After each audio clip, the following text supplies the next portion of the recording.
All right, everyone. Although I am certainly no fawning, uncritical Trump fanboy, and although I am certainly not afraid to criticize him when I think he does something stupid or that I disagree with, I have to say the actions and the behavior of the media and really the rest of the ruling class in response to Trump's presidency have been so ridiculous, so absurd, so inane, so stupid, so crazed, so unbelievably unhinged, especially in the last few weeks and days where the whole matter has honestly just reached a fever pitch of crazed, almost possessed like insanity. They're out of their minds. They're insinuating things that they have no evidence for, making vague denunciations, claiming connections to Russia that they cannot demonstrate and that no one has been able to demonstrate. And it just goes on and on and on. It proceeds apace, and nothing seems to be effective in stopping it.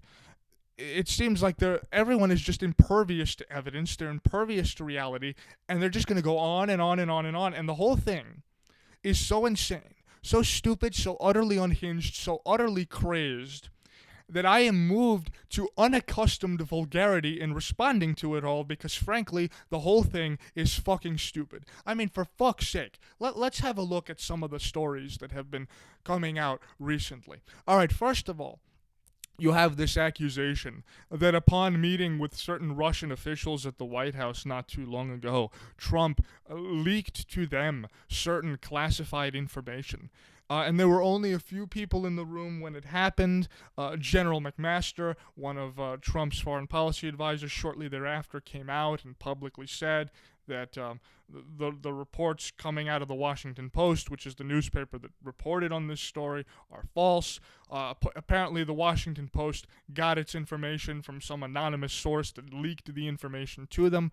Now, interestingly enough, Alex Jones and Roger Stone have been claiming that the leaker is actually McMaster himself. What they've said is that McMaster's job is in jeopardy. He and Trump have been at odds in various ways. Trump doesn't seem to like him. He's been contemplating firing him. And so, in order to protect his job and save his position, McMaster decided to leak the information and then jump out ahead of it and preempt it and publicly make statements defending the president so that he comes off looking like a loyalist. And the plan supposedly is that Trump will respond positively to this. Now, I don't know whether McMaster really is the leaker, but frankly, at this point, I'm willing to trust Alex Jones and Roger Stone until something better comes along, because they're certainly a fuck of a lot more credible than CNN is, with all their stupid bullshit that they've been unapologetically trotting out with absolutely no regard to any kind of journalistic integrity. Oh, some random person who we can't name said this, and it's gospel because why? Well, because they have an irrational animus toward Trump, and everything bad that anyone claims against him is automatically justified simply because the claim is bad, simply because it's unflattering. That seems to be the operative principle at this point. So I don't know if McMaster's the leaker. I don't care for McMaster. I don't like the guy. The guy's a neocon piece of shit. If the rumors are true that Trump was firing him or planning to, good. I hope that he does. McMaster fucking sucks. He fucking wants to run around and bomb all sorts of countries and engage in that whole neoconservative spread democracy around the world conquest bullshit fucking agenda that in no way serves the interests of the United States and only really helps the ruling class if it helps anyone. So fuck McMaster. I don't care for him. The guy looks like a fucking freshly circumcised dick in a suit. I hope Trump does fire him. Fuck this guy. But let's actually examine what information it was that allegedly was leaked. Well, all right. What is this classified information? Okay, what is it? Well, the media was throwing a shit fit over it, but it turns out that what the information was this. Apparently, ISIS is planning to bring laptop bombs aboard airplanes and carry out terrorist attacks in that way. And the source of this information for the United States was the Israelis. So the worry, apparently, at least as the story developed, was that by sharing this information with the Russians, which the United States got from the Israelis, they in some way imperil their intelligence sharing agreement with the Israelis. But then, of course, the Israelis came out and actually said that they have no problem with the fact that Trump shared this information with the Russians. Perhaps, if he did tell them this, perhaps he just sort of did it as a sort of good faith gesture. In any event, the Israelis have no problem with what happened, and there's no indication whatsoever that this is in any way going to imperil that relationship, if that sort of thing is important to you. So, I mean, as far as I can see, this entire story is utterly fucking trivial, and yet everyone is shaking over it. Literally shaking. It's the literal shaking all over again. Everyone's throwing a goddamn shit fit. Fucking Joe Scarborough, one of the few semi-decent people on MSNBC, this self-righteous cocksucker comes out, and he's all like, oh, by sharing this information, Trump probably imperiled the life of someone, undercover somewhere. As if he revealed information about some secret operation somewhere and probably outed someone who's undercover. Fuck that, he didn't. We know what he said. He mentioned something about intelligence relating to ISIS using laptops as bombs to carry out terrorist attacks. What the fuck does that do to anyone? Nothing. They're just making shit up. They're making shit up as they go along. This is what we've come to. This is where the media is now. That's why I say Alex Jones, for all his problems, is a fuck of a lot more credible than any of these assholes. He's more credible than all of them put together right now, as far as I'm concerned.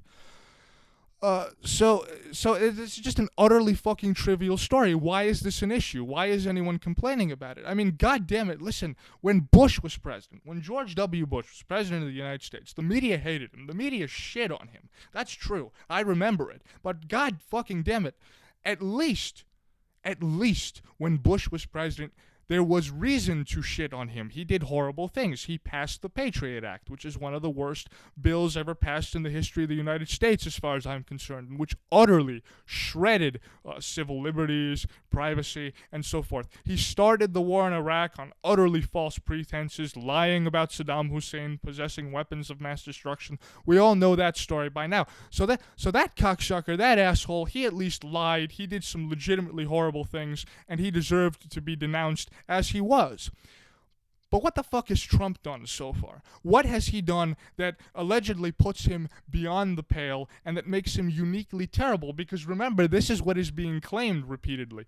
Everyone is saying, oh, he's unfit to be president. He's uniquely incompetent. And everyone's been saying that no one has ever been denounced like this, and everyone is coming out, and there are people in both parties that are saying that Trump is unfit to be president, and all the retarded fucking demoniacs on the Democratic side who are just breathless to get rid of Trump are like, see, even John McCain is coming out, and Lindsey Graham is coming out and saying that Trump is unfit to be president. Fuck John McCain. That fucking asshole never saw a war that he didn't like. Fuck Lindsey Graham. He's a prick too. Dianne Feinstein is an old bitch. Fuck that piece of shit. Fuck them all. And if they all agree on something together, that's an indication that you need to steer as far the fuck away from whatever it is that they happen to be agreeing with. When the three of those fucking pieces of shit, those criminal assholes, all come together in unison to defend something, you know that whatever it is that they're defending and whatever it is that they're claiming is wrong, is bad, and you should run in the other direction from it. And in fact, he should wear the denunciations of these fucking pricks like a badge of honor, Trump should. It's fucking unbelievable. What exactly has Trump done that allegedly puts him beyond the pale? In what way is he uniquely bad? In what way is he worse in relation to other presidents that have been around recently? What? He said a few mean tweets? Oh, how horrible. How fucking terrible. He tweeted mean things. Yeah, you know what Obama did? He spied on fucking journalists. He had them hacked. He had the NSA gather up everyone's fucking information. Every text message, every email that you sent, all that was done. Was he being shit on by the media, even when he was spying on them? Was anyone saying anything about Obama then? No, you heard fucking crickets. And even Bush, who, as I said, deserved to be shit on, was not shit on with the same degree of vehemence and shaking querulousness, the same degree of passionate insanity that Trump is being shit on now, and it's being done to him for things that Trump has done that are relatively innocuous and aren't so bad. And this indicates to me how absolutely crazed the left has become, how breathless, how insane, how shrill they've become, and how they've now reached the stage where they've essentially just become a parody of themselves. Look, I mean, moving on.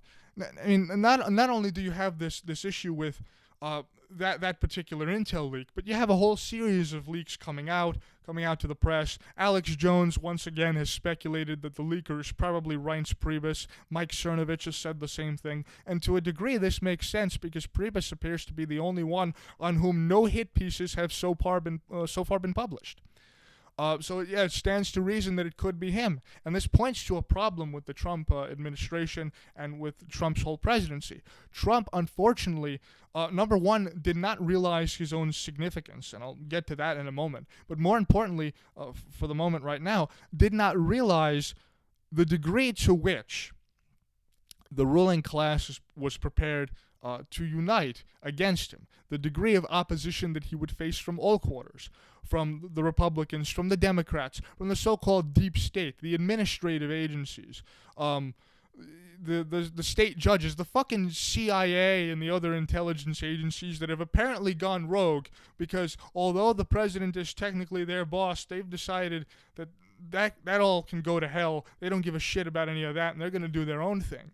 So you now have all of the arms and all of the tentacles of the Leviathan in Washington reaching out and acting in various ways to surround one man and essentially destroy him and bring him down, even though the threat that Trump poses to the ruling class, to the state, and so forth, is relatively minor. I mean, he's not Ron Paul. It's not like he wanted to slash trillions of dollars from the budget or anything. His threat is a relatively minor one, and yet you see this absolutely insane, unhinged degree of opposition. Where the fuck is this shit coming from? And now let's talk about these goddamn fucking Russian conspiracy theories. You have crying Chuck Schumer coming out every day making a fool of himself, making denunciations on the basis of fucking nothing. Maxine Waters going from one news station to the other and making appearances, essentially putting on a fucking minstrel show for everybody, claiming that this or that happened, and again, having no evidence to back up anything that she's saying. Have these people lost their fucking minds? Have they gone insane? What the fuck are they doing? Have we just reached the point now where we can make up any old shit that we feel like making up? Is that what we've come to? Is that where we are? Because, look, there's absolutely no evidence that anyone has been able to produce of any Russian involvement in the election. First, the claim was that the Russians hacked the election, whatever the fuck that means. I don't even know what that means. What, they hacked the fucking voting machines and made them produce results in Trump's favor? Well, okay, what's your evidence for that? No one has any fucking evidence for that.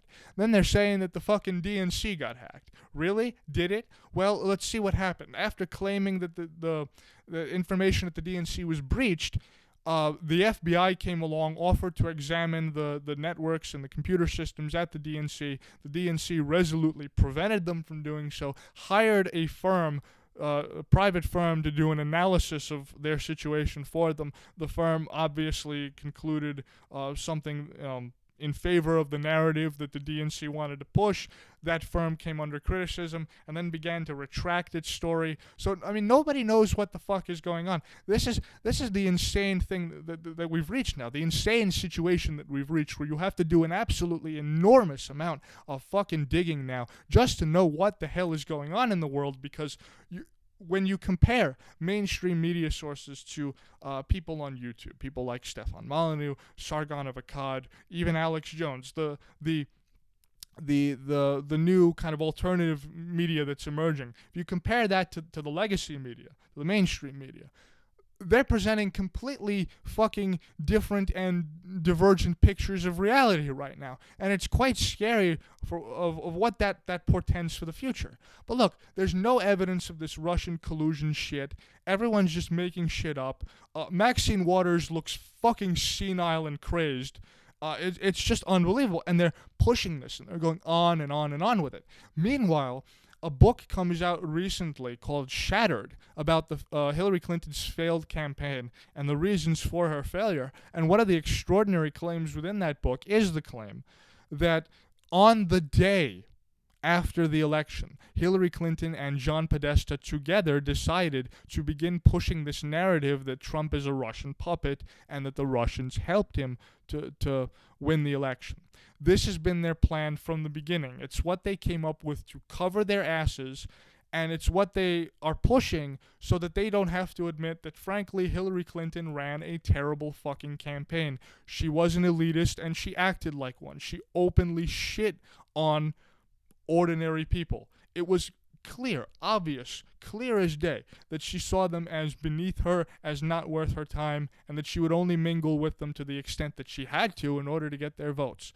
This was transparent and clear, but the all-embracing vanity, the endless, infinite narcissism of these psychotic motherfuckers is so powerful, so pervasive, that they will never allow themselves to admit that they fucked up. So they will make up any shit that they have to make up. More Russians, whatever the fuck it is, to get them to not have to deal with their own fuck-ups and their own weaknesses and their own problems. Plus, you have the fact that there was this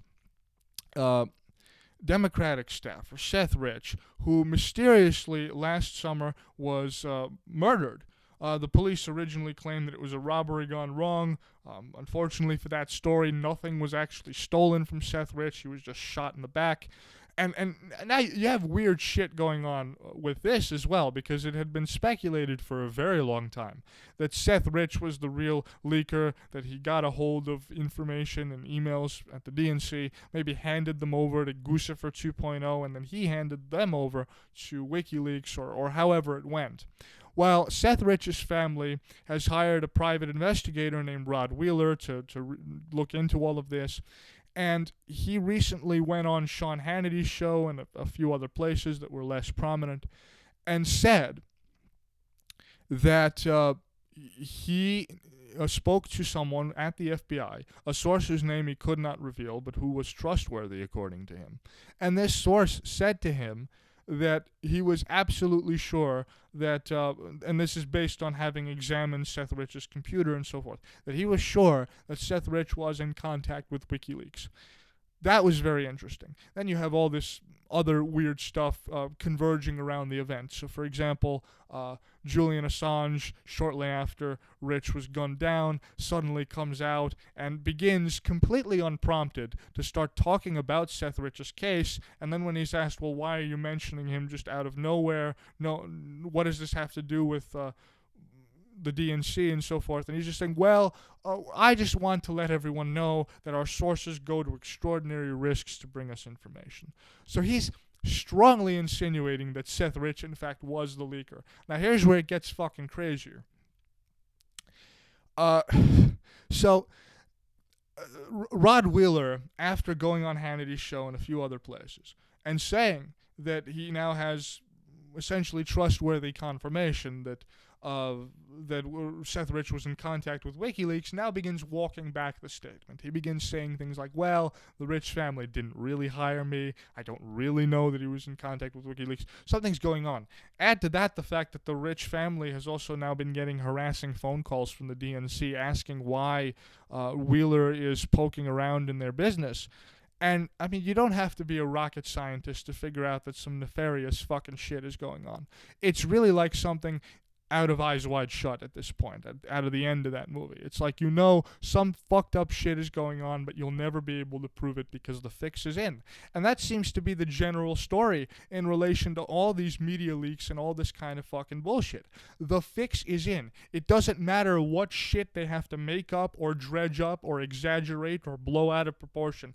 They will make up any shit they want to delegitimize Trump. And again, it's not like I'm some absolutely, totally loyal, under any circumstances sort of supporter of Donald Trump. I'm not. But seeing this kind of insanity is really, it's unbelievable. I don't think I've ever seen anything quite like this, even during the Bush years. So here's another example. This fucking Comey shit. Oh my fucking God, with this bullcrap. So Comey allegedly writes a memo, which no one has yet seen, by the way. No one knows that this shit even exists. We don't even have confirmation that this fucking piece of paper is actually a real thing. But he allegedly writes a memo in which he allegedly says that when he allegedly spoke to Donald Trump allegedly said something to him about the Flynn investigation to the effect that, I hope you can see your way to letting this go. In other words, Trump said, I hope you can see that Flynn is a good man and that he shouldn't be prosecuted, that you can just sort of let whatever happens slide. Now, what is the media doing here? Well, the media is saying, oh, look, Trump strong-armed and threatened Comey into stopping an investigation. He attempted to This is an impeachable offense. Ooh, horror, fucking bullshit. It's all fucking bullcrap. Because first of all, as many others have already pointed out, a few weeks ago when Comey testified in front of the Senate Intelligence Committee, he was asked by one of the senators there, point blank, has it ever been the case that a senior official at the Department of Justice or any other senior official has told you or ordered you to stop an ongoing investigation? And he replied that in his experience that had never happened. Now, I would like to remind you that when Comey said that, he was testifying under oath. So when he is called upon to testify again in the subsequent investigation into all this fucking Russia bullshit, if Comey does say that Trump indeed ordered him to stop his investigation into Flynn or threatened him or whatever it was, if he says that, the fucker perjures himself automatically. So he can't say that.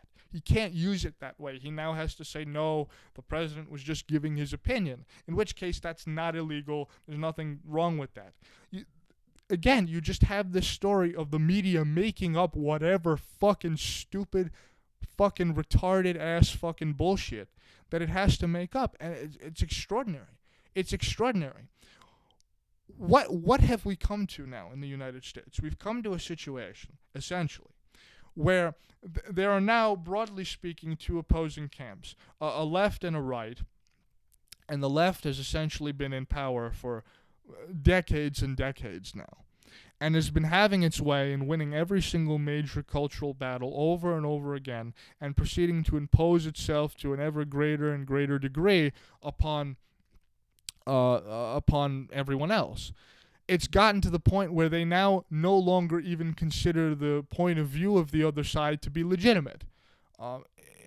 So we now have Antifa and these other fucking thugs breaking shit. Apparently, every action of Donald Trump is automatically illegitimate. Everything will be painted that way. It's fucking insane. And it portends the breakup and the destruction of a country, because you cannot have any meaningful notion of national cohesion persist when shit like this is going on. So, I mean, the real question is, why is this happening? Why this absolutely insane, querulous, unhinged, why all of this insane desire to just make up whatever shit, to blow up every story out of proportion that on closer analysis turns out to not be so serious? Why is this happening? Why has the media still not gotten over the fact that fucking corrupt Hillary Clinton, with her bullshit Goldman Sachs money that she's apparently using now to start a resistance pack, by the way. Yeah, way to go, Hillary. Show everyone how you're fighting the power by using your fucking leftover Goldman Sachs money to fund your operations. Because that'll really endear you to everybody. Yeah, that'll fucking work. There's another thing for Hillary Clinton.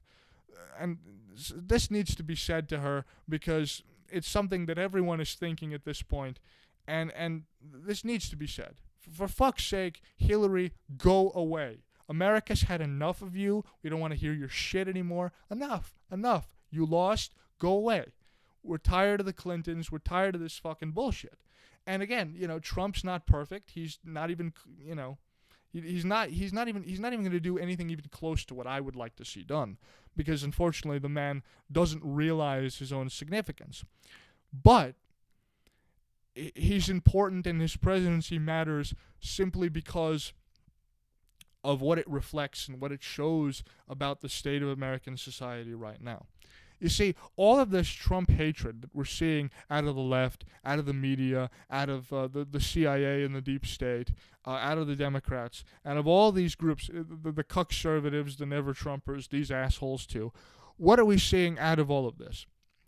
Well, this is all a manifestation of class warfare. See, broadly speaking, you can split up American society, or at least white American society, although that's not even a perfect designation either. But broadly speaking, you can split up American society into roughly two groups. And I'm going to use Mencius Moldbug's terminology here. If you're not familiar with it, I'll explain it to you. So the first group I'm going to call the Brahmins. And the Brahmins are basically the ruling class. The thing that distinguishes them is intellectual achievement. These are people who work with their minds. Their worldview is shaped by the university system. They are educated, and they are very, very proud of that fact indeed. They are journalists, politicians, scientists, artists, creators of culture, these sort of people. So, everyone from Chuck Schumer to Bill Nye to Noam Chomsky, all of these kind of people, these are the people essentially that form the ruling class. And virtually every journalist today, nearly all of them are Brahmins. Those people are in opposition and have been in opposition for a very long time to the other major group. I'm going to call them the Townies. And the Townies are just your ordinary middle American folk. They're just the people who want to go to their jobs, who want to work, who want to make money, who want to take care of their families, who want to pray at their churches, and more or less just be left alone. They don't want to have anything that they perceive as cultural rot foisted on their way of life. They don't want to see their way of life and their customs and how they're used to living be eroded and destroyed. And that, unfortunately, is what the ruling class, the Brahmins, have been doing to them. These are just people who say, look, I don't want to have fucking gay orgies in the street every day for my kids to see. I don't want this fucking shit pushed on me. I just like to go to church and just sort of live my life normally. Can you please fucking leave me alone? I don't want this transgender shit either. I don't need this in my society. Why are you pushing this on me? And that's sort of their view. These are people who just want to be left alone. The Brahmins, on the other hand, because of their education and because of the sense of importance that they attach to that fact, most importantly because of their own self-importance, they have come to see the Townies as the manifestation of everything that is wrong, not only with America, really, but with the world. So they see them as just sort of retrograde, cousin-banging hicks who cling to their ignorant religion and just want to keep women in the kitchen all day barefoot and pregnant while they lynch black people and throw gays into gas chambers or some stupid fucking bullshit like this. And they're all racist too. And look, I've been around a lot of Brahmin types in my time. I've hung around them. I've seen my share of them. I interact with a number of them virtually every day. And when you get them alone, and when you get them drunk, and when you get them speaking honestly, you will see them just seething with class hatred for these other people. It's like, fat suburban white people who think that Christianity matters when in reality it's so backward, and we should embrace instead, multiculturalism and all these other fads. Now, the thing you have to understand about the Brahmin caste, about the ruling class, is what animates them more than anything else, their raison d'etre, really, is their absolute and utter seething contempt for the Townies. Why do they have such contempt for the Townies?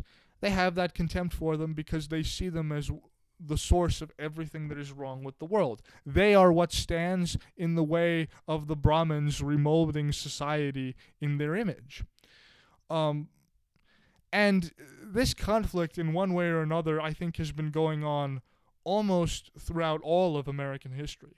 But especially since the New Deal, and even more so ever since the passage of the Civil Rights Act and the expansion, the enormous ballooning of the administrative state that's been responsible for, has really shifted a lot of cultural power and a lot of cultural capital and sway into the hands of the Brahmins. Look at all of these fucking people who come out on TV and criticize Trump or shit on him. Every reporter, Brahmin. Everybody at CNN, Brahmin. Stephen Colbert.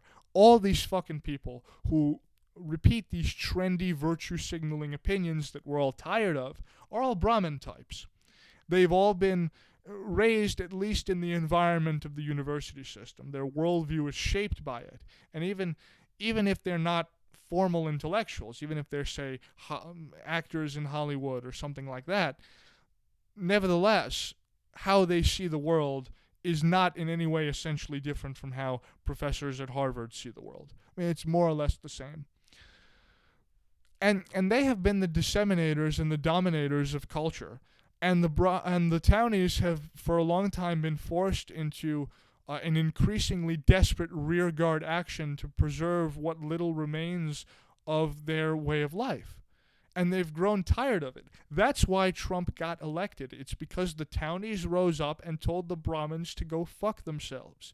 We don't want you self-important pricks telling us how to live, telling us what we should worship or what we should believe in. I mean, think about how crazed things have become, that now we've reached a point in American society where your opinion on a recondite meteorological subject, like whether or not human activity or the sun is responsible for a rise in global temperatures, can possibly result in the destruction and the crumbling of your career, and can just create public disgrace for you on a recondite fucking meteorological subject that almost no one knows about.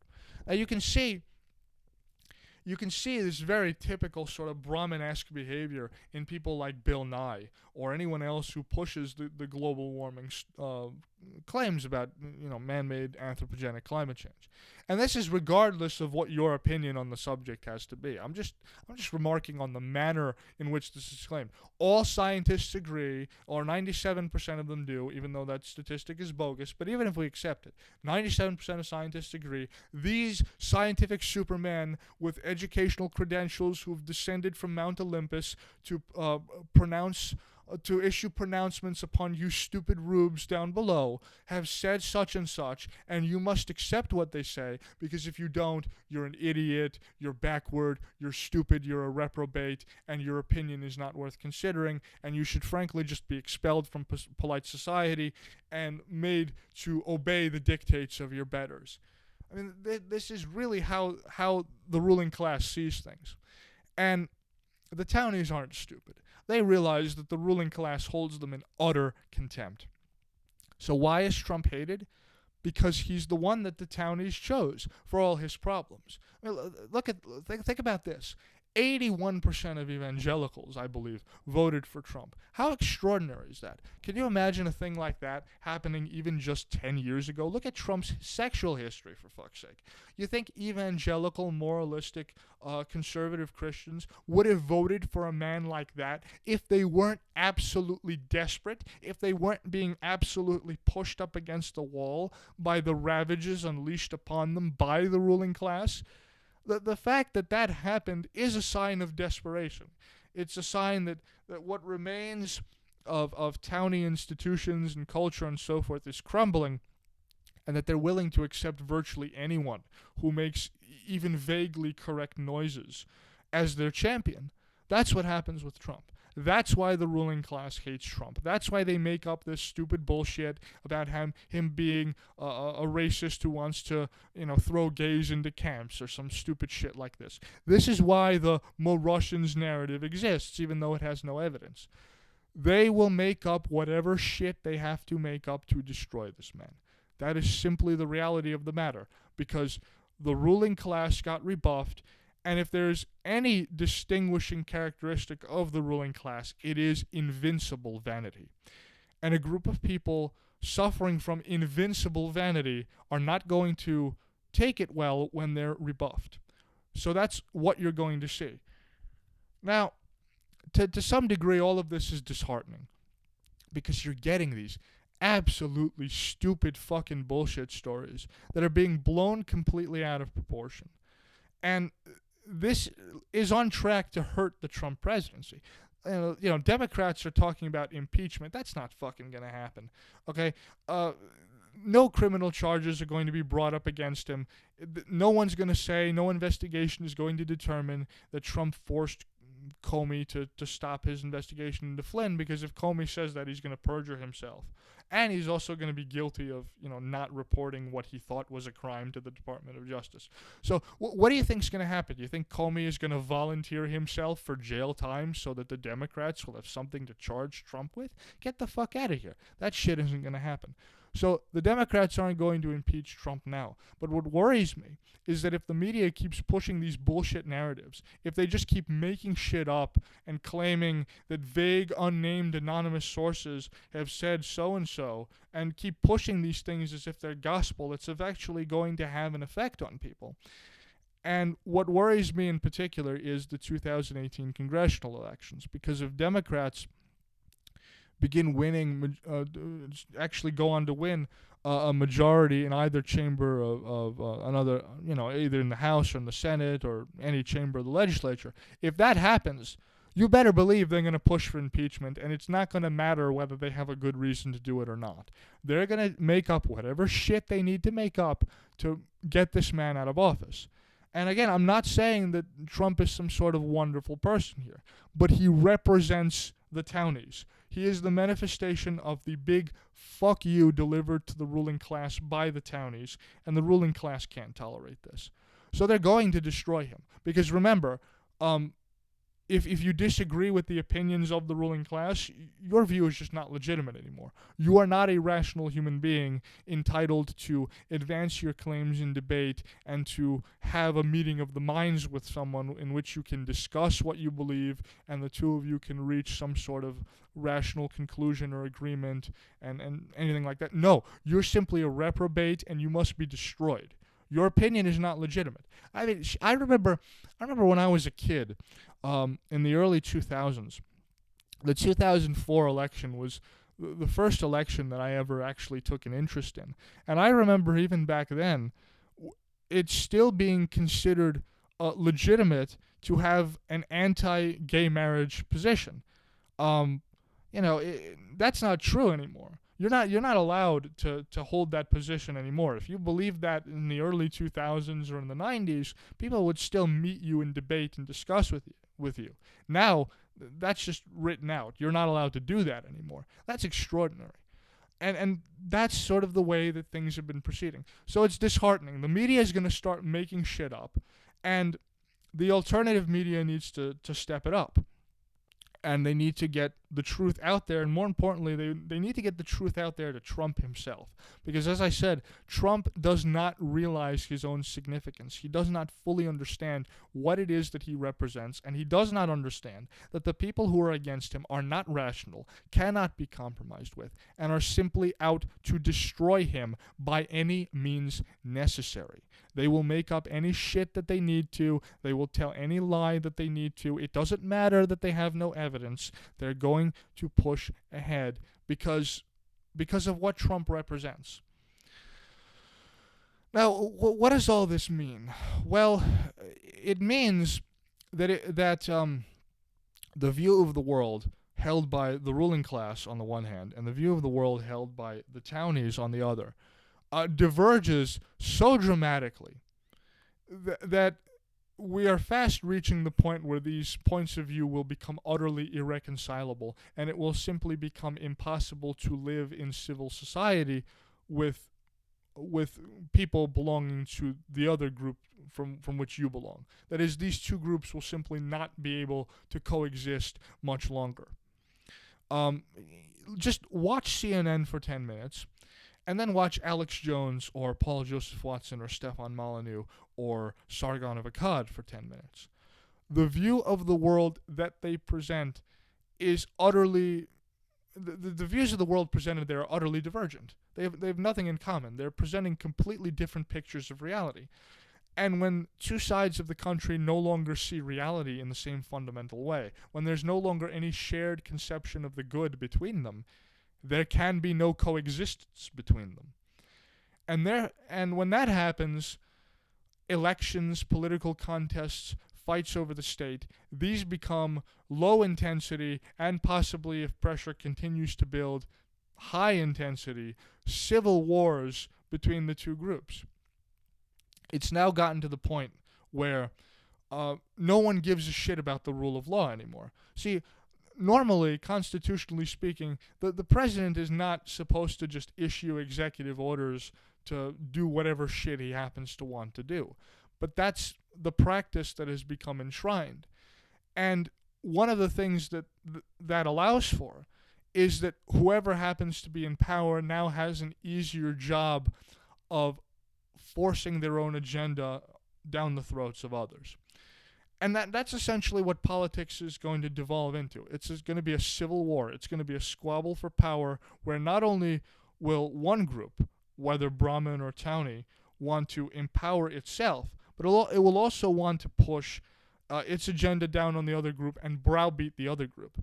And although the Townies for a while have simply just wanted to be left alone, it is slowly dawning on them that the Brahmins simply will not leave them alone because they regard them as evil reprobates, not worthy of consideration. And so, just for the purpose of self-preservation, if for no other reason, the Townies will have to adopt the same attitude.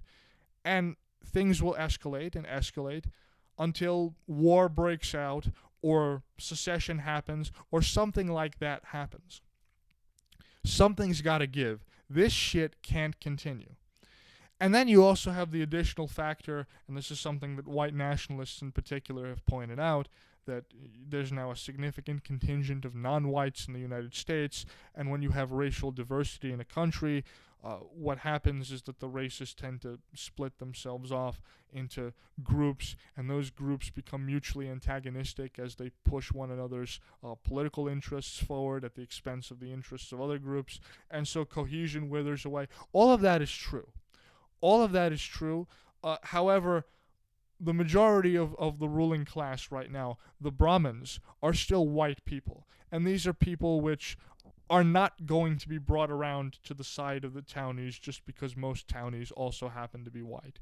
That whole racial solidarity argument, I'm sorry, is not going to work on them. These are people who are so morally committed to their vision, who so strongly and passionately believe that they are on the side of the angels and all others are evil and must be destroyed by any means necessary, that they would be willing to be hacked to death by machete-wielding black savages before they would be willing to break bread with one of the Townies. It's not going to happen. So something's got to give, and I think something will give, and these tensions will continue to build.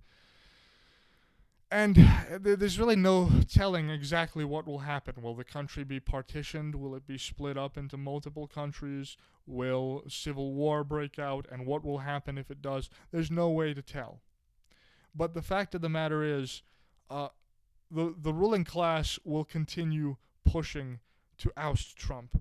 they will not stop until they have destroyed and utterly routed the Townies because they hate them. And that's all that this irrational animus against Trump really is. It's not coming from any sort of reasonable criticism of the man when he truly does do something that's wrong-headed.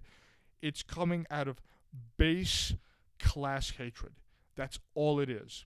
And until the Townies understand that, until Trump understands that, and until everyone understands that, people will not be able to see what the reality of the situation is.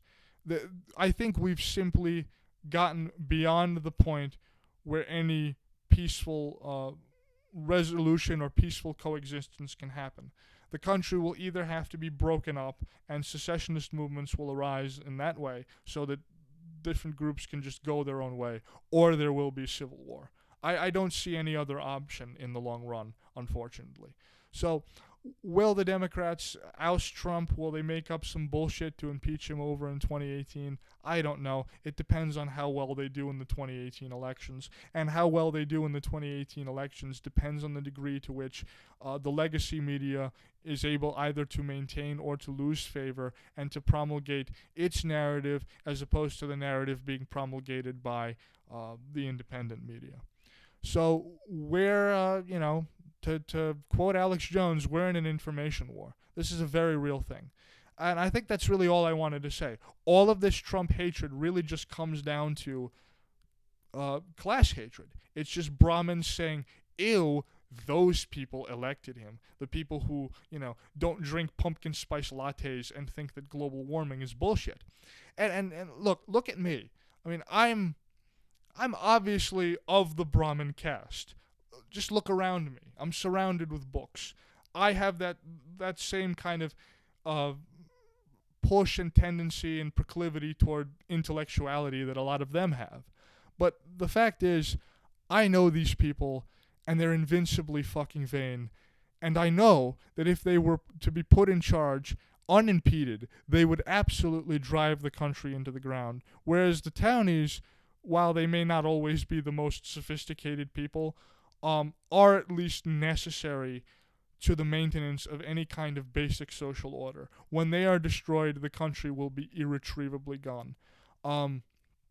So that's sort of why I guess I've turned traitor on my own caste, maybe. But yeah, that's all I have to say about that. Trump hatred is Trump hysteria. This whole thing, it's just class hatred. Don't take it seriously and fight these insane motherfuckers. You have to, because the future is at stake. That's all. Thank you for listening.